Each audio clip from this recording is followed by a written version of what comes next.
Buenos días a todos y bienvenidos a la quinta edición de Masterminds este año 2025 de la Masterminds Week.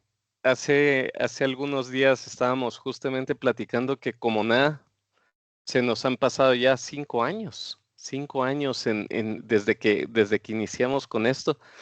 Em, desde ese tiempo para acá, pues ha sido interesante porque ya esta es nuestra quinta edición. Más de 70 expertos han participado con nosotros, han compartido sus experiencias con todos nuestros asistentes, nuestra comunidad.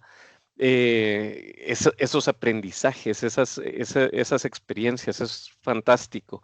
Más de 4,000 personas han participado en este evento en los últimos años, así que estamos muy contentos. En esta edición, pues la idea es seguir abordando los temas generales de cumplimiento que nos importan a todos, pero también queremos hacer un énfasis muy especial en un tema que creo que ha sido transversal a todas las organizaciones y es el tema de lavado de dinero.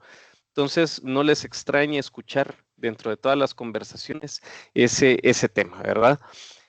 Así que bueno, gracias por estar aquí y por ser parte de la comunidad y contribuir significativamente al compliance en Latinoamérica.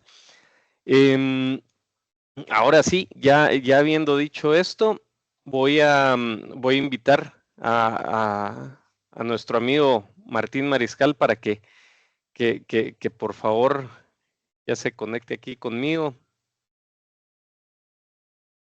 Mi querido Martín, buenos días, ¿cómo estás? Pablo, muy buenos días a todo el mundo conectado. Qué gusto estar aquí con ustedes. Buenísimo. Pues mira, voy a hacer pues voy a presentarte con todos. Como siempre, es un gusto tenerte por acá. Creo que para los que no conocen a Martín, creo que la ponencia del día de hoy va a ser muy interesante porque se van a tocar temas de las áreas comerciales. Creo que el tema comercial es sumamente importante. Estas áreas grises que normalmente se dan en las áreas comerciales, y digo normalmente porque no hay equipo de ventas al que no se enfrente a estas situaciones. Así que el mensaje que nos va a traer Martín el día de hoy va a ser sumamente importante para el tema. Y para ello te presento Martín. Martín es abogado egresado de la Universidad de las Américas de Puebla, experiencia profesional en el sector bancario y financiero, ámbito litigioso en materia civil, familiar y mercantil. Desde el 2011 en Volkswagen en México, implementando el programa de cumplimiento, integridad y gestión de riesgos, responsable de atender los requerimientos del monitor independiente del Departamento de Justicia de los Estados Unidos tras el escándalo del diésel de grupo Volkswagen en México. Nombrado como oficial de integridad y cumplimiento desde el 2020 y en 2022 como oficial de sustentabilidad de Volkswagen de México y sus filiales. Miembro del Consejo de Amexicom en su carácter de vicepresidente de sustentabilidad y del Consejo de Asociaciones Nacionales de Abogados de Empresas, sección Puebla, como consejero del capítulo de compliance. Así que, Martín, te damos las gracias por tu acostumbrado buen ánimo para compartir con los participantes y con la comunidad. Así que te dejo el micrófono para que puedas iniciar. Muchísimas gracias, Pablo. Bueno, a todo el mundo de México, Guatemala, Centroamérica, de todos los países hermanos que estemos aquí conectados. Muy buenos días tengan todas y todos ustedes. Es un gusto estar aquí con ustedes en estas Masterminds y ser, vamos, esta presión de ser el abridor de este juego inaugural me parece importante y la verdad es que estoy muy contento de estar aquí. Sí, como siempre, agradezco muchísimo a mis queridas amigos y amigos de Éticos y de Cumpli por tenerme aquí. Y el día de hoy lo que yo quiero compartir con ustedes es un poco acerca de la experiencia profesional que he tenido yo, tanto en la empresa donde el día de hoy ejerzo el cargo de oficial de cumplimiento, integridad y sostenibilidad, pero también desde antes en una materia que es muy importante, que es la integridad. Al final de cuentas, hoy vamos a hablar de algo que es integridad, porque estamos hablando de las situaciones de cómo estamos ejerciendo y viviendo esta presión constante hacia lo que queremos alcanzar. Así que el día de hoy lo que yo quiero ir recorriendo con ustedes es en este camino de cómo vender sin zonas grises. Y la parte importante de cómo podemos fortalecer el negocio sin que nuestra ética corporativa se vea afectada, sin que realmente toquemos fibras sensibles en el marco de la integridad, de nuestros valores, de nuestros principios. Entonces, el día de hoy vamos a ir recorriendo y yo quiero que esto también sea algo donde ustedes vayan tomando en consideración estas ideas, vayan tomando en consideración qué tenemos, qué es lo que está sucediendo en su entorno, en nuestro entorno, y cómo estamos nosotros también en sus propias organizaciones viviendo a través de esta situación. Porque la clave de un buen oficial de integridad, de cumplimiento, de integridad, de un buen director de gobierno corporativo, de recursos humanos, es entender la cultura donde está inmersa la empresa, entender la cultura, cómo está inmersa en la empresa y cómo la empresa se vive realmente esta situación. Entonces, porque al final de cuentas, la presión está en todos lados, está en nuestro marco personal, está en nuestro marco deportivo, está en nuestro marco laboral, sí o sí, y tenemos altísimas presiones de alcanzar los resultados. Desde esa perspectiva es que hoy lo que quiero que vayamos recorriendo es que vayamos transitando este camino hacia decir, ¿dónde en mi organización veo yo los mayores riesgos? ¿Dónde veo yo las mayores oportunidades? Y que lo vea sin el miedo de que decir, somos una empresa que estamos expuestos. Sí, hoy en día todas las empresas estamos más expuestas que nunca. Entonces, hoy vamos a transitar hacia esto y me voy a permitir también contarles un poco acerca de mi carrera profesional y de la carrera que hemos tenido aquí en la empresa como para llegar a esto. Pero para empezar a decir vender sin zonas grises, me gustaría ir lanzando esta pregunta para ustedes. Que ustedes vayan pensándolo, vayan poniéndolo en el chat, vayan poniéndolo ustedes con sus reacciones y vayan ustedes diciendo en sus organizaciones, en su entorno profesional, en el mundo donde ustedes están laborando y ejerciendo, ¿dónde aparecen más zonas grises en sus organizaciones? ¿Dónde ven ustedes estas situaciones? Y ayúdenme reaccionando, por favor, porque aquí viene la parte clave. ¿Es por una presión comercial? ¿Es porque hay incentivos o bonos excesivos o se quiere alcanzar estos incentivos o bonos? ¿Es porque hay una cultura o un liderazgo que nos lleva a tener esta presión, esta situación incesante de tener esta situación de tener que alcanzar y porque es una cultura de altísima competencia y de altísimo reto y de altísima presión por obtener los resultados? ¿O más bien es por nuestra cadena de suministros, que tan complicada está que tenemos que asegurar que nos den las cuestiones? O por último, si realmente los dealers, nuestros intermediarios, los que están vendiendo, son los que están teniendo esto. ¿Ustedes qué opinan? Pónganlo, pónganlo ahí en el chat, pónganlo ustedes ahí en su reacción, vayan pensándolo ustedes y vamos viendo, porque de esto es el primer paso que nace. Porque este primer paso es importantísimo. Un oficial de cumplimiento que está ciego a la realidad de su organización es un oficial de cumplimiento que solo sirve para ser nominal, porque realmente no nos da ningún tipo de valor agregado, no nos da de ninguna manera una situación donde puede empezar a transitar hacia estos pasos donde podemos caminar. Los oficiales de cumplimiento tenemos que estar en el piso, los oficiales de cumplimiento tenemos que estar no en nuestra oficina rezagados, tenemos que estar ahí donde las cosas pasan. Porque créanme, cualquier oficial de cumplimiento o de integridad, cualquier director de recursos humanos o cualquier director de asuntos legales o de gobierno corporativo o de control interno que no sepa bien dónde están las zonas grises, qué es lo que genera estas zonas grises, no va a poder trabajar bien hacia lo que se quiera alcanzar. Porque al final de cuentas, esto es como un chequeo médico que tú te tienes que hacer año con año, o bueno, bastante seguido.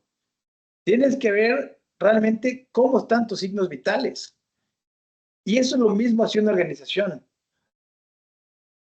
Las fibras morales y éticas de la organización tienen que ser vistas en todo momento, y el oficial de integridad y cumplimiento, junto con otros muy importantes jugadores, como puede ser director de recursos humanos, director de asuntos legales, director de control interno, el director o directora de auditoría interna, tienen que ser quienes estén viendo este diagnóstico de salud y darnos cuenta dónde están generándose estas presiones, dónde están generándose estas situaciones que nos expongan a riesgos. Tenemos que ver si desde la parte comercial es donde estamos siendo lo más críticos, por así decirlo. Tenemos que ver si realmente nuestros incentivos y nuestros bonos están generando una presión excesiva para nuestros colaboradores. Tenemos que entender si realmente la cultura es una cultura de tiburones, que todo el mundo se está comiendo el uno al otro, y si los líderes están fomentando o no fomentando esto. Tenemos que entender también en qué tanto y cuánto estamos nosotros también con nuestra cadena de suministro, obligándolas o ellos obligándonos a estar en esta presión. Y por último también, no menos importante, si no vendemos nosotros directamente nuestros productos, sino a través de intermediarios, dealers o agentes, es cómo estamos nosotros generando esta relación. Se los cuento desde el máximo interés de que ustedes lo diagnostiquen de manera rápida, porque yo no quisiera que ustedes lleguen a un momento como el que llegamos nosotros. ¿Por qué? Porque la pregunta que hay que hacernos es, ¿qué estoy dispuesto a hacer para cumplir mi objetivo? Pero más importante aún es la pregunta, ¿y qué no estoy dispuesto a hacer? En la vida llega el momento de toda persona adulta que se tiene que preguntar una cosa: ¿qué es lo que quiero de mi vida? Pero también se tiene que hacer una pregunta muy importante: ¿qué es lo que no quiero de mi vida? Porque es muy fácil perderse y transitar hacia un camino donde no queremos alcanzar. Y esto es algo donde yo también quiero compartirles un poco acerca de cómo está esta transición de nosotros. Porque spoiler, ojo, en la industria automotriz, créanme que aprendimos que cuando esta línea de la integridad, cuando esta línea de lo que estoy dispuesto a hacer y no hacer no está muy clara y se vuelve borrosa y se vuelve muy lejana para todos, en lugar de verse una línea se ve como un punto ya al final, todos pierden, todos perdemos. Negocio, reputación y confianza. Y si no me creen a mí, vean la serie de Netflix. Vean Dirty Money, en la cual el primer capítulo de Dirty Money es un capítulo que trata acerca de la empresa en la que yo orgullosamente trabajo, que es el grupo Volkswagen. Y hoy, 2025, estamos ya a 10 años de este escándalo tan grande que se hizo con el escándalo del diésel. No sé todos ustedes si están conscientes de lo que sucedió en el escándalo del diésel o no, pero aquí yo quisiera compartirles un poco desde una visión insider de lo que realmente pasó. Y me voy a remontar esto no al 2015, sino que me voy a remontar hacia antes, hacia el 2011, 2010, 2011, en el cual el grupo Volkswagen estábamos en una guerra comercial durísima con Toyota. Estábamos realmente en un momento de durísima batalla por obtener estos resultados y donde Toyota estaba obteniendo resultados espectaculares. El grupo Volkswagen siempre ha sido un grupo muy competitivo, siempre ha sido una empresa en la cual vamos con la competencia pura y dura, y todo el mundo aquí adentro puede sentir esa competencia y siente este amor por la camiseta y este escudo que ustedes ven ahí, este corazón de nuestro logo, lo tenemos tatuados muchísimos de nosotros, y muchos de aquí dicen, yo hasta sangro azul por color de la marca, pero bueno, eso ya es un poco más que lealtad, ¿no? En esos años, entonces, estábamos nosotros transitando hacia esta magnificación del comercio con la globalización pura y dura, y donde realmente el mercado China estaba teniendo un boom espectacular, y nosotros teníamos que comernos el mercado China. Pero también estaba un punto donde el mercado Estados Unidos jugaba un papel importantísimo. En esos años 2010, 2011 se generó una estrategia llamada MAC 18, que basaba para el año 2018, MAC es a la velocidad del sonido, teníamos que llegar así de rápido a ser los líderes. Y la estrategia decía una frase nada más, una, que era, al 2018 queremos ser el número 1 al sector automotriz. En 4 vertientes: máximo productor, máximo vendedor, una rentabilidad de un retorno en inversión de 21% y los clientes más satisfechos del mundo, junto con los colaboradores y colaboradoras más felices de todo el mundo. Cuando uno pone esta meta, la verdad es que uno dice, está muy bien, es ambiciosa. Todas las metas tienen que ser ambiciosas, todas las metas tienen que ser agresivas, todas las metas tienen que darnos de alguna u otra manera una visión que estamos retados e impulsados a hacer algo. Y esta meta era altamente importante para eso. Ser el número 1 a nivel mundial significaba realmente ponernos al tú por tú con un Toyota que estaba creciendo y con unos procesos espectaculares, Lean Six Sigma. Estaban teniendo cuestiones de Ishikawas en todo lo que hacían y estaban siendo revolucionarios en todo el movimiento que llevaban. Y el grupo Volkswagen dijo, vamos a hacerlo. Y empezamos a construir, y empezamos a construir, y empezamos a hacer. Porque si hay una cosa que pasa es que el grupo Volkswagen sabe dar resultados. Y en este sabe dar resultados, empezamos a ver los resultados. Y tanto así que para el año 2014 ya estábamos siendo el primer lugar en ventas. Y para el año 2015 ya éramos el máximo productor y máximo vendedor a nivel mundial. No solo habíamos alcanzado nuestra meta, sino que habíamos triturado el tiempo en lo que habíamos hecho. Y habíamos hecho muchísimas estrategias para poder hacerlo. Y una de esas estrategias es el TDI, que es el Turbo Diesel Injection, en el cual entramos al mercado de Estados Unidos con una encomienda. Vamos a dar clean diesel. Vamos a dar un vehículo que es alto en rendimiento y bajo en emisiones y bajo en impacto ambiental. Desde esa perspectiva, entonces, lanzamos el tema de clean diesel en Estados Unidos y veníamos acompañándolo con un mensaje medioambiental muy importante que se llama Think Blue, que era piensa en azul, piensa en Volkswagen, piensa que esto ayuda al medio ambiente. Agosto del 2015 logramos esta meta espectacular y rebasamos a Toyota con una simpleza que hasta nosotros mismos nos sorprendimos. Y estábamos en las nubes, hasta que septiembre de 2015, 9 de septiembre de 2015, tronó un cohete, tronó una bomba, tronó un explosivo. En los medios sale el tema de que Volkswagen estaba cometiendo un fraude para poder vender vehículos de diésel. Estaba truqueando los sistemas para poder vender los diésel sin cumplir los límites. Y se empezó una investigación fuertísima, en la cual, desde esa investigación, salieron resultados críticos para nosotros.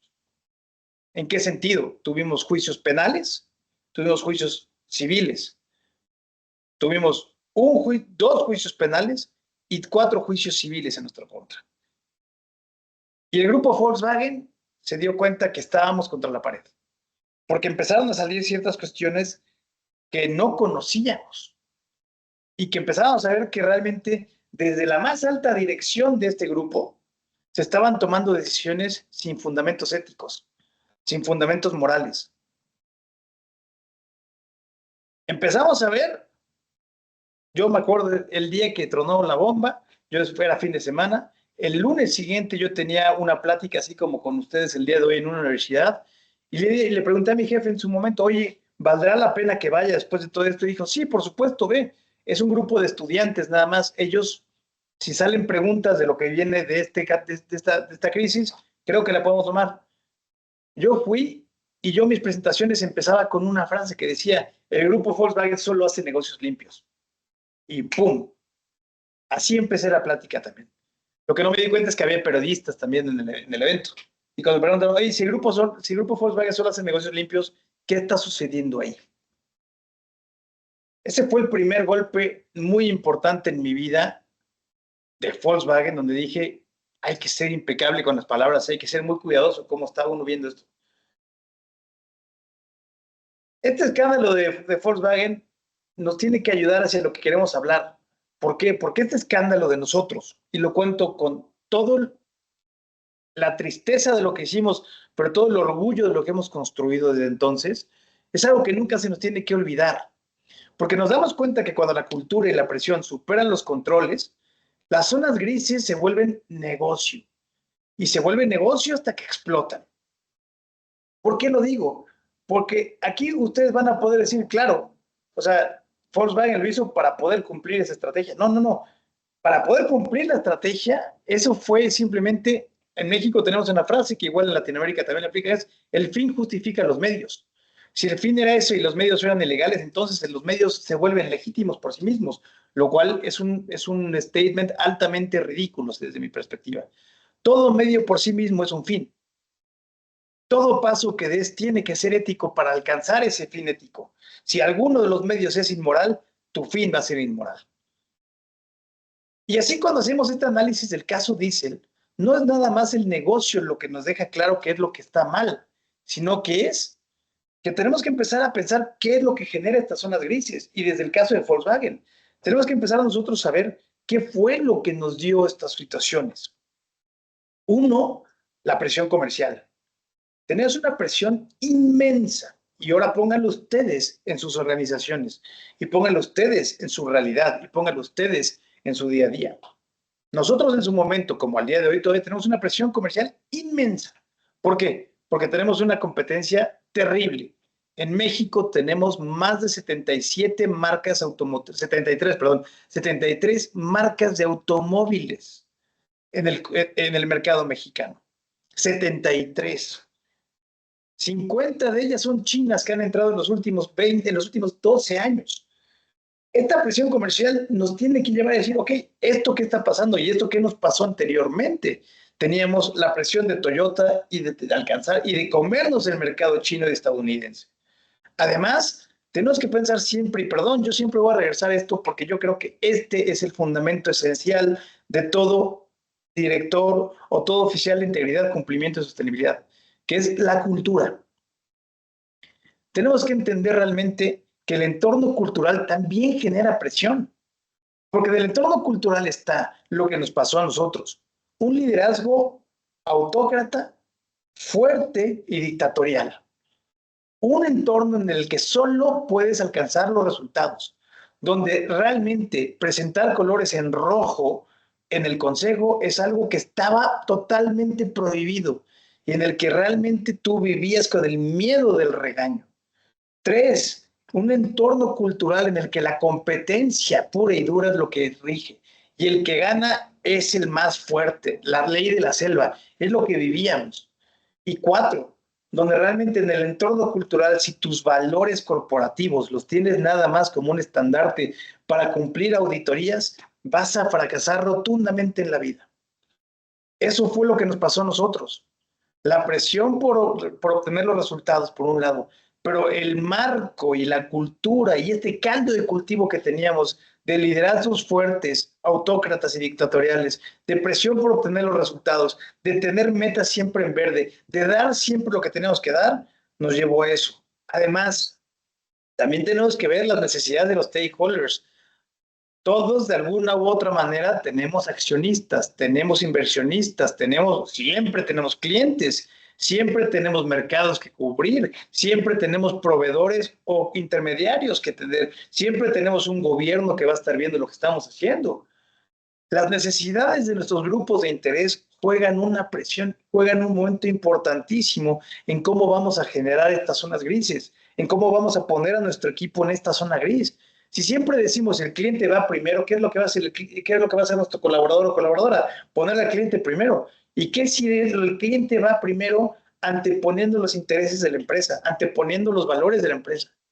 Eso hay que tenerlo en cuenta. Y después también, cuando nos ponemos a negociar con proveedores, con concesionarios, con gobierno, ¿cómo estamos en esa situación? Y por último, y no menos importante, estamos en un mundo hipercomplejo, en un mundo que se está regulando y sobreregulando. Y la regulación es cada vez más compleja. Pablo lo decía anteriormente, el tema de prevención de lavado de dinero es un tema que está creciendo terriblemente, pero para bien. en unos países como los nuestros, latinoamericanos, donde bajo índices Basilea estamos en los niveles más bajos, obviamente, y México, obviamente, no cabe decir más, con toda la onda del narcotráfico que tenemos, con todo lo que estamos viviendo, obviamente tenemos que crecer en estos marcos y esas regulaciones.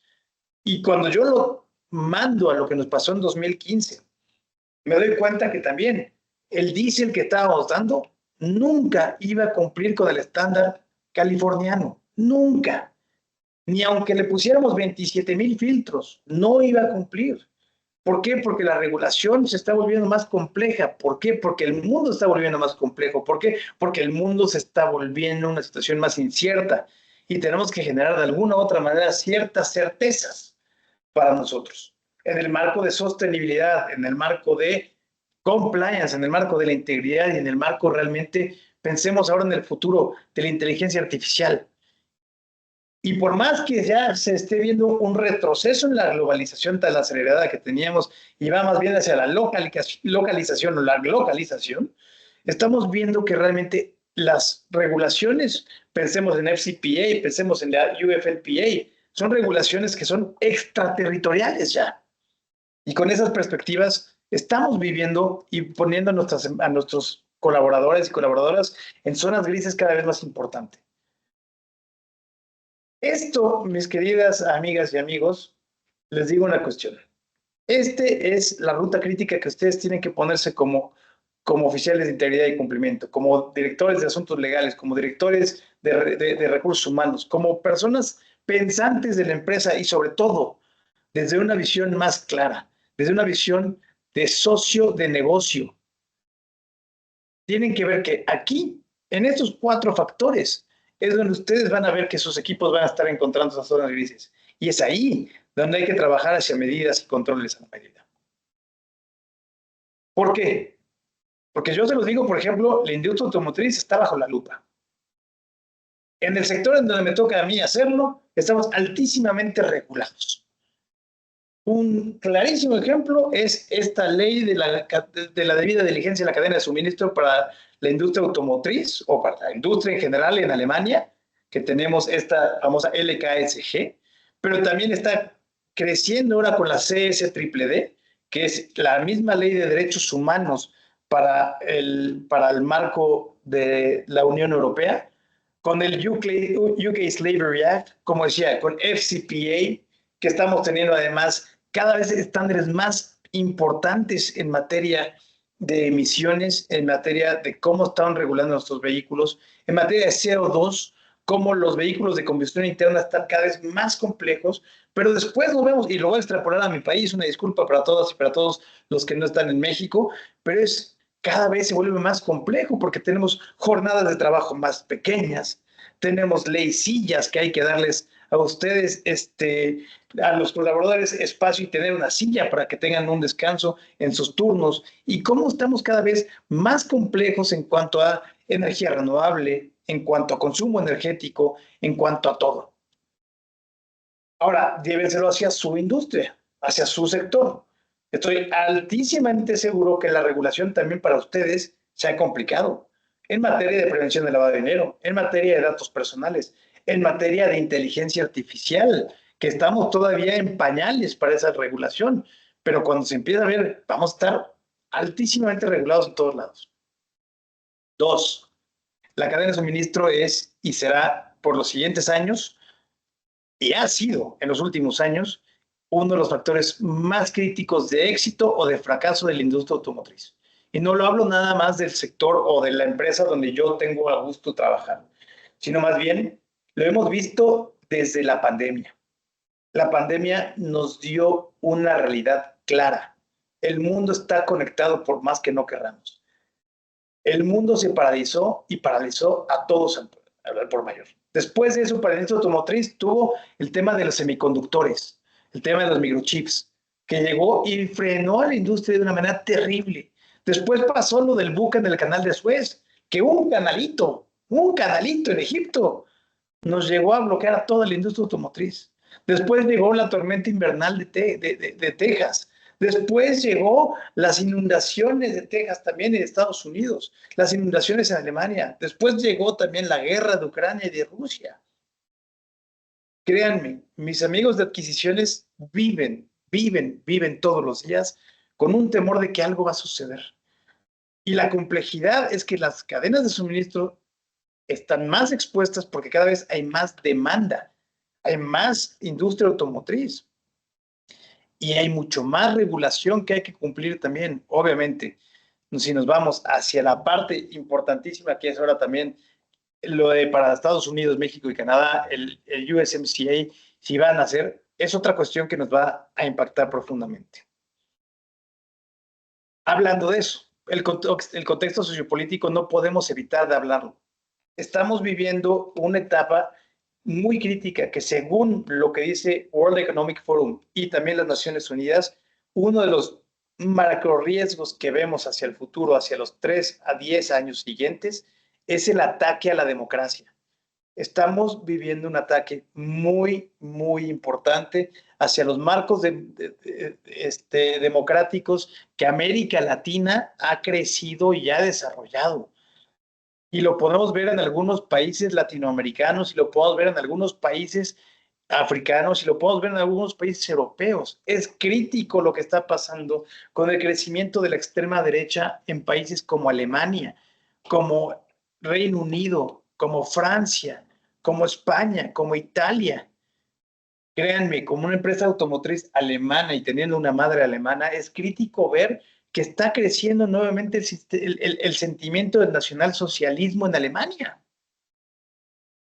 Después de lo que pasó hace 60 años, perdón, 80 años ya. Es crítico que veamos que esto está creciendo. Y en México y en Latinoamérica estamos generando nuevamente, entrando a marcos demagógicos y marcos donde estamos generando política pública asistencialista y no generando política pública de crecimiento.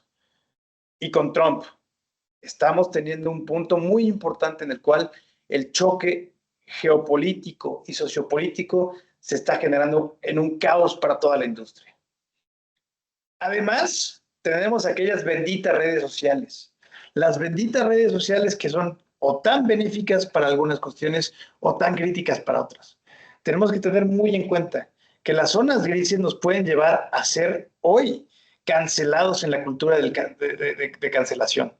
Hoy, con un posteo de un ex, con una mala referencia, con un mal punto desde alguien que tenga este poder y estos bots, o no, o simplemente estos seguidores, te pueden dar en la torre. Y tenemos que estar muy conscientes que la opinión pública está ahí, watchful. Y con ella la prensa, que ya hoy la prensa y la opinión pública son cosas diferentes. Porque la opinión pública de redes sociales es una cosa y la opinión de la prensa es otra. Si tenemos las dos en contra nuestra por lo que estamos generando, es algo que nos puede, en serio, dar un retroceso importantísimo a todas las aspiraciones estratégicas que tengamos. Y por último, y no menos importantes, hoy y siempre, money is king. Los incentivos económicos que estamos teniendo cada vez son más altos. Los intereses económicos que estamos viendo cada vez son más altos. Money will always be king. Y desde esa perspectiva es donde tenemos que estar bien claro que este es el entorno donde la industria automotriz, pero su organización, sus actividades, sus funciones, también se están viendo. Y por eso, como un oficial de integridad y cumplimiento, nunca podemos ser ciegos o ciegas o ajenos o ajenas a lo que está pasando en el mundo real. Esto es el mundo real y hay que tenerlo consciente en todo momento. Los riesgos son distintos, definitivamente, pero los detonadores siempre van a ser los mismos. ¿Por qué? Porque siempre hay que tener en cuenta las banderas rojas que tengamos en nuestras organizaciones. En nuestras organizaciones nosotros tenemos que ir viendo cuando una estrategia comercial, ¿cuándo es que empieza a cruzar líneas éticas? ¿Cuándo es que yo voy a poner a mi equipo expuesto a atravesar esas cuestiones?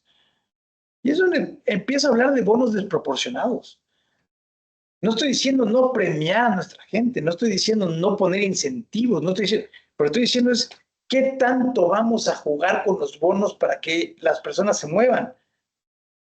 ¿Qué tanto ponemos objetivos que son inalcanzables? Hoy en día estamos buscando que tengamos la estrategia más agresiva. Y la agresividad es buena. Y sí, la ambición también es buena. Pero hay que también en cuenta que no todo está a nuestro alcance. En un mundo tan conectado, donde ya dije, la cadena de suministro es tan débil y tan crítica en algunos momentos, y en otros lados los mercados están contrayendo, ¿qué tanto voy a poner a mi equipo a trabajar en objetivos alcanzables? ¿Qué tanto estoy claro con cuál es mi expectativa? Y le digo desde expectativa comercial y expectativa de liderazgo y expectativa de empresa. Porque muchas empresas que yo conozco el día de hoy dicen, yo quiero ser la empresa más verde del mundo. Ok, esa es una de tus expectativas, pero ¿cómo has bajado el consumo de tus plásticos? No, es que no puedo bajar el consumo de mis plásticos. Bueno, entonces me estás generando que son cuestiones que no está siendo contundente, está siendo ambiguo en lo que buscas. Y eso le contagiamos también a nuestros equipos. Y nuestros equipos se ven expuestos a eso también. Siempre está aquella vez de, bueno, solo una vez lo voy a hacer. Y yo les voy a comentar una anécdota personal. Cuando yo litigaba, cuando entré al despacho, entré a litigar, yo le dije a mi jefe, yo nunca voy a dar un soborno, porque yo, como abogado mexicano, dije, mi compromiso es nunca dar un soborno y ayudar a reconstruir la fibra del sistema judicial mexicano. A los 2 días me vi expuesto de que tenía que dar algo, si no, no iba a alcanzar el resultado. Y me dije, solo esta vez lo voy a hacer, solo esta vez lo voy a hacer. Long story short, lo hice todos los días desde esa vez en adelante, lo hice todos los días que estuve litigando. Y no me sentí nunca bien de lo que estaba haciendo, pero estaba cruzando esta línea ética porque tenía que hacerlo, porque ya me acostumbré a hacerlo. Y eso es algo que nos puede llevar a romper esta fibra moral que tenemos. ¿Por qué? Porque al final de cuentas, al igual que en mi historia, en el marco legal mexicano, todo el mundo lo hace. Todo el mundo da sobornos en México. Todo el mundo da esto. Una historia de mi empresa. Hace un par de años, muchos años, mi área comercial quiso hacer un evento con prensa en el cual era un evento navideño, querían dar regalos, no tienen idea de qué regalos. Querían dar maletas Louis Vuitton, querían dar audífonos, querían dar televisiones, querían dar zapatos, querían dar... Y dice, ¿cómo por qué? ¿Por qué estamos haciendo esto? Y la respuesta fue, es que si vieras lo que mis competidores le están regalando, hasta coches le regalan.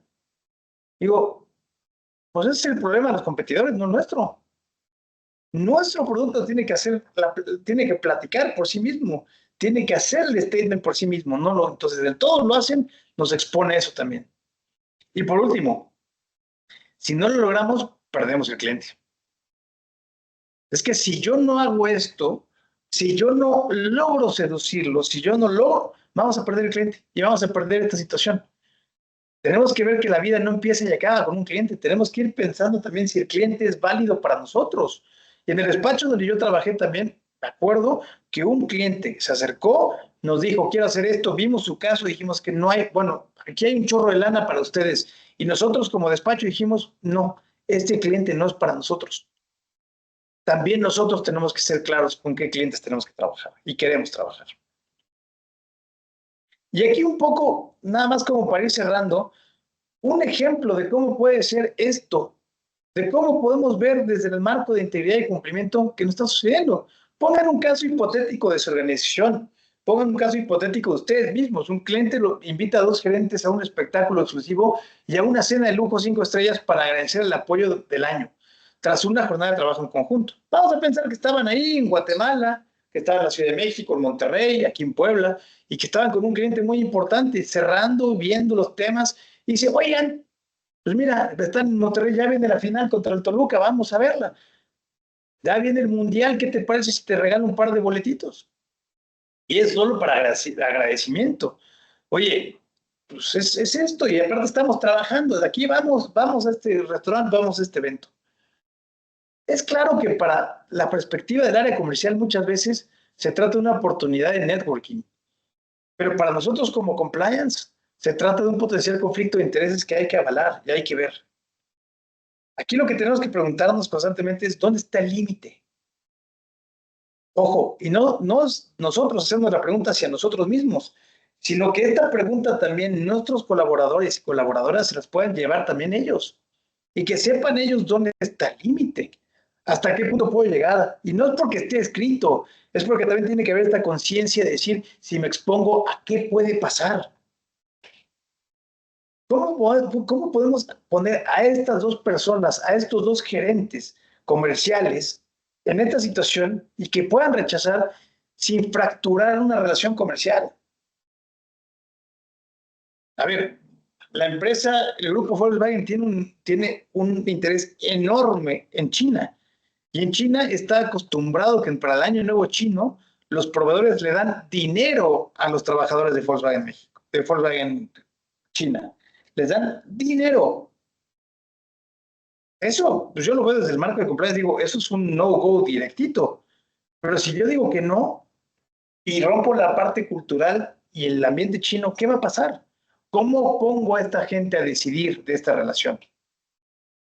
¿Y qué criterios objetivos usarían ustedes? ¿Usarían sus colaboradores y sus colaboradores?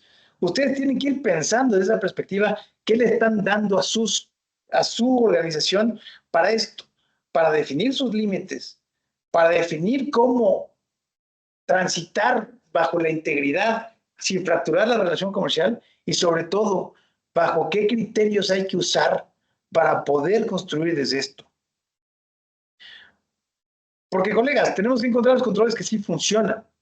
Tenemos que ver la debida diligencia continua, no solo inicial, no solo es, ya te hice una vez el chequeo, ya estás. No, no, no, no.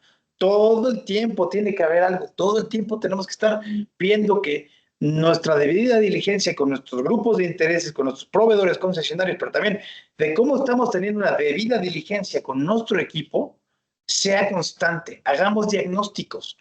Dos, que tengamos que tener canales de denuncia confiables, sólidos y anónimos. Por más que el anonimato no nos guste, en Latinoamérica está confirmado que el 70% de las denuncias que se mandan son anónimas. Pero cuando uno va transitando, ese 70% puede reducir. Cuando uno va ganando en confianza, puede reducir. Yo llevo 5 años ya no 6 años ya con el actual sistema de denuncias que tenemos, que fue creado desde el Dieselgate, y hemos logrado bajar en un 20% las denuncias anónimas. ¿Por qué? Porque estamos trabajando con transparencia, con confiabilidad y con confidencialidad. Entonces, estos canales ayudan y ayudan bien. Guías prácticas de anticorrupción y lavado de dinero. Importantísimo, importantísimo. Que no sea nada más un marco de palabras, sino que sea un marco que ejemplifique con la realidad de su empresa, de su organización, de su entorno, donde se pueden ver expuestos. Porque con ejemplos claros, prácticos y contundentes es como la gente va a entender mejor. Principios de integridad ejecutables. Que no se quede nada más en estos son mis valores, no, sino cómo mis valores los estoy viviendo y poniendo en práctica y cómo los integro hacia mis procesos. Por ejemplo, mis valores en el proceso de reclutamiento, de selección, de promoción, de salida, todo tiene que estar ahí. Y tengo que ver cómo estos principios también los pongo en las tomas de decisiones. Aquí en Volkswagen de México, todas las decisiones del Consejo Ejecutivo tienen que venir acompañados por un statement de un servidor y del que hace la presentación, como para poder decir cómo ayuda esto a nuestros valores. Quitémonos ya la idea que todo tiene que venir desde la alta dirección. Quitémonos ya la idea de que el Chapulín Colorado va a venir y salvarnos a todos. No, hoy tenemos que empoderarnos. Y hoy, más que los medios, a los altos mandos, tenemos que empoderar a los medios mandos. Tiene que haber más tone from the middle, más guardianes reales, porque créanme, este middle management es el que hace el cambio cultural, no los de arriba. Los de arriba son el ejemplo y sí hay que exigirles ser el ejemplo en todo momento. Pero si el ejemplo también lo pone el primer jefe, todo cambia. Todo cambia. Y por último, esta es mi receta mágica y este es mi consejo para ustedes. Hagan un compliance simple y a la medida. No quieran copiar programas de alguien más. Hagan el programa de ustedes. Porque el programa de ustedes y para ustedes es lo que va a pegar. Yo soy una empresa mexico-alemana, pero las políticas que ponemos son con esencia alemana, pero a la realidad mexicana. Porque si yo hago una regulación alemana para México, no va a jalar. ¿Por qué? Porque tenemos que alcanzar un balance. Porque siempre hemos hablado que lo más importante es la rentabilidad. Pero siempre hablamos de que hay que cuidar la reputación. Pero siempre hablamos de que hay que tener un compromiso sostenible. La clave es que yo no veo que las tres estén separadas. Las tres están interconectadas entre sí mismas. Y es importantísimo que veamos que si tenemos una buena reputación es porque estamos generando un compromiso sostenible y es porque así me puede generar una rentabilidad. Está probado que hoy la gente, el nuevo consumidor, el nuevo comprador, el que tiene el poder adquisitivo nuevo, el de los 25 a los 35 años, está más preocupado en comprarle a empresas que sean responsables con el medio ambiente, con la sociedad y sean transparentes que con cualquier otra. Y están dispuestos a gastar hasta 30% más, lo cual eso nos va a ayudar a la rentabilidad, pero nos va a ayudar hacia todo una estabilidad. Suena muy bonito en el papel, pero créanme, nosotros como Volkswagen hemos trabajado hacia esto para que realmente nuestra reputación, nuestro compromiso y la rentabilidad estén todos en el mismo balance. Porque si anteponemos la rentabilidad nada más, regresamos a lo que hicimos en el diésel. Y eso no es lo que queremos. No se trata de elegir entre vender y ser íntegros, créanme. Llegamos a un punto de la vida donde no es nada más hacer por hacer, es hacer con propósito. Se trata de vender mejor porque somos íntegros. Se trata de realmente que los valores que tenemos se ejerzan día con día, minuto a minuto. Créanme, no es fácil. Y nosotros somos un ejemplo de que no hemos transitado correctamente y no lo hicimos correctamente en el pasado, pero hemos transitado hacia algo mejor. Y hoy me da un orgullo bárbaro ver dónde está el grupo Volkswagen desde la perspectiva de integridad y cumplimiento. Competencia siempre va a haber, pero las decisiones que se está tomando hoy cada vez son más íntegras, porque estamos claros que no se trata de vender nada más por vender, se trata de vender con propósito y de mover lo que importa. Desde mi perspectiva, solo quiero hacer una última reflexión. Para nosotros, un continente tan hermoso, unos países tan hermosos como lo somos los latinoamericanos, es cada uno de nosotros. Somos los constructores de mercados limpios para su país. Unámonos como latinoamericanos y hagamos que este realismo mágico latinoamericano sea no el de las controversias de corrupción, en las controversias políticas, el de las controversias, que sea el del renacer latinoamericano y de empresas éticas, íntegras y morales, y de negocios limpios. Yo sueño con esa Latinoamérica y deseo que todos los días ustedes también hagan eso por sus países, por sus empresas, por sus comunidades. Por mi parte, quiero agradecerles el tiempo que me han brindado, como siempre, a Éticos y a Compli por esta invitación. Les dejo aquí mi código QR para poder seguir la conversación en LinkedIn con mucho gusto.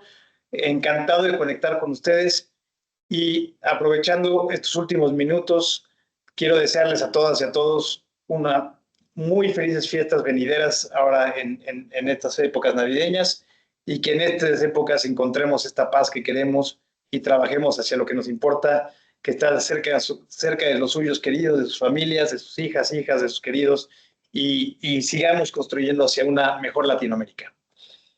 Quedo abierto en caso de preguntas. Me extendí un poco más, una disculpa, pero quedo abierto si hay algún tipo de pregunta, Pablo. Perfecto, mi querido Martín. Pues mira, interesantísimo. Definitivamente me encanta. En primer lugar, a los que están conectados, los invitamos a quedarse al panel. Ahorita vamos a discutir temas generales de lo que platicó Martín también. Y vamos a tocar otros temas asociados a las áreas comerciales desde otras perspectivas. Y Martín, mira, justo tomé notas de algunos temas que me llamaron mucho la atención de tu conferencia, y el primero de ellos es el tema del root cause analysis, ¿verdad? Creo que esa es una herramienta que hay que practicar más, porque aquí el tema no es si nos equivocamos. Todos somos seres humanos. Cualquier compañía está a cualquier compañía le puede pasar. No, eh, eh, no es algo que no pueda pasar, pues. O sea, ese es el punto, creo yo. Entonces, ¿pero qué vamos a hacer? El tema no es si nos equivocamos, el tema es cómo vamos a enmendar, cómo vamos a cambiar la situación y cómo vamos a generar un impacto distinto a lo que hicimos. Entonces, creo que la historia que contaste hay que verla no solo desde el punto de vista de qué pasó, sino también se tiene que ver desde el punto de vista de qué hicieron para que eso no les vuelva a ocurrir. Y creo que ahí está lo valioso y ahí es donde está la moraleja de todo el asunto, ¿verdad? Y gracias, Pablo, porque la verdad es que, insisto, el escándalo de Volkswagen puede ser platicado muy fácilmente y es dinero. Pero como dices, si nosotros como seres humanos no somos capaces de hacernos este análisis propio y este root cause análisis, estos 5 por qué es esto, por qué estoy haciendo esto, vamos a poder alcanzar nada más una medida superficial. La clave es realmente entender por qué nos está moviendo lo que nos está moviendo. Y ojo, el escándalo del diésel, como nos pasó a nosotros, no, se me pasó a decir esto, pero nos costó 43,000 millones de dólares. Y nos sigue teniendo efectos secundarios donde seguimos pagando 43,000 millones de dólares y seguimos vivos. Ahora, este escándalo no va a pasar en una organización así porque somos demasiado grandes nosotros, pero mal liderazgo, cultura de resultitis y presión por obtener los resultados, esos 3 factores pueden venir en todas las empresas. Entonces, es importante que ustedes también desde todas sus empresas hagan ese análisis, esa percepción de qué sí está funcionando y qué no está funcionando. Total. Total, total. Y el otro tema que me gustó mucho y creo que es algo bueno, a muchas empresas que son locales o que tienen una presencia en pocos países, no es, bueno, en teoría no es tanto problema, aunque sí lo es en chiquito, pero lo que mencionabas respecto a la customización de los programas que se reciben, ¿verdad? Los famosos enlatados. Correcto. Porque, ¿cuál es el problema? Que viene el compliance de Alemania y te dice aquellas cosas, todas elevadas y todo, y llegas a Latinoamérica y cuando lees esas cosas te morís de la risa, ¿verdad? Y decís, esto no me lo va a entender nadie. Entonces, ¿cómo tropicalizamos todas esas situaciones? ¿Cómo adaptamos? O sea, ¿cómo vamos a agarrar? eh, Olvidémonos por un momento que somos transnacionales, somos una empresa local, pero estamos aprendiendo de un extranjero. Ok, ¿cómo esas buenas prácticas que le podemos aprender a un extranjero lo podemos hacer pues mejor aquí, ¿verdad? ¿Cómo Okay. podemos adaptarlo de tal manera que funcione? A ver, eso me encanta a mí porque al final de cuentas el compliance es lo que normalmente también pasa después cuando contratamos después a consultores que nos traen aquí, nos traen las mejores prácticas del mundo y ojo, a ver, el primer paso esto es como cuando vas en una terapia de pareja, ¿no? Si tú vas a una terapia de pareja y tú vas con un psicoterapeuta o con una persona con la que no hacen clic como pareja, no va a jalar.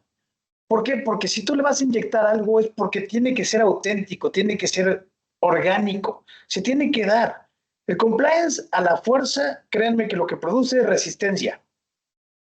Pero el compliance a la medida, el compliance inherente a lo que es la realidad de la organización, va a generar convicción y conciencia.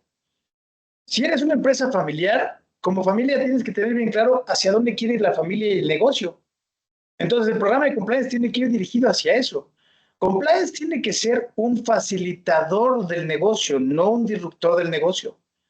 El compliance tiene que ser alguien que construya las relaciones sólidas y las relaciones desde la ética, no desde el no puedes. Obviamente hay que poner límites claros, pero esos límites tienen que venir también desde las propias personas. El programa a la medida se trata exactamente de decir cómo yo lo de compliance lo puedo hacer para que todo el mundo desde el operario hasta el máximo funcionario, entienda cómo es hacia la visión de mi empresa.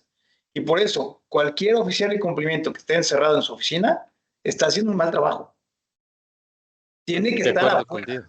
Tiene que estar afuera. Tiene que entender a la gente y tiene que entender a la población y tiene que entender sus presiones y tiene que entender sus necesidades como para saber cómo amoldamos ese compliance hacia ellos. Es como pedirle a un comercial que sea de escritorio. El comercial no puede ser de escritorio, tiene que estar en la calle. Igual creo, tengo el mismo concepto que tú mencionas con el tema de compliance. El compliance officer que no se levanta, que no habla, que no entiende, que no conoce la operación, que no se familiariza con la operación.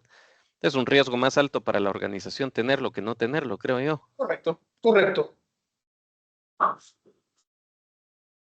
Sí, porque al final de cuentas es una persona que está simplemente ahí para asesorar. Pero, pues, ¿de qué va a asesorar? Va a asesorar desde lo que es la ISO 37301 y los estándares internacionales y tal. Pero la ISO 37301 tú la tienes que interpretar para lo que es tu organización. Y si no conoces la organización y solo eres el puritano de la norma, no va a haber clic y no va a jalar. No va a funcionar. Pues mi querido Martín, te lo agradezco muchísimo, te agradezco mucho tu presencia. Por favor, a todos nuestros asistentes, pues no duden en seguir a Martín en sus redes también. Esta grabación va a estar disponible dentro de poco también en nuestro canal de YouTube. Síganos en nuestras redes para que también puedan tener acceso a la última información de Masterminds Week y los próximos eventos que vamos a hacer dentro de la comunidad. Así que mi querido Martín, te mando un gran abrazo.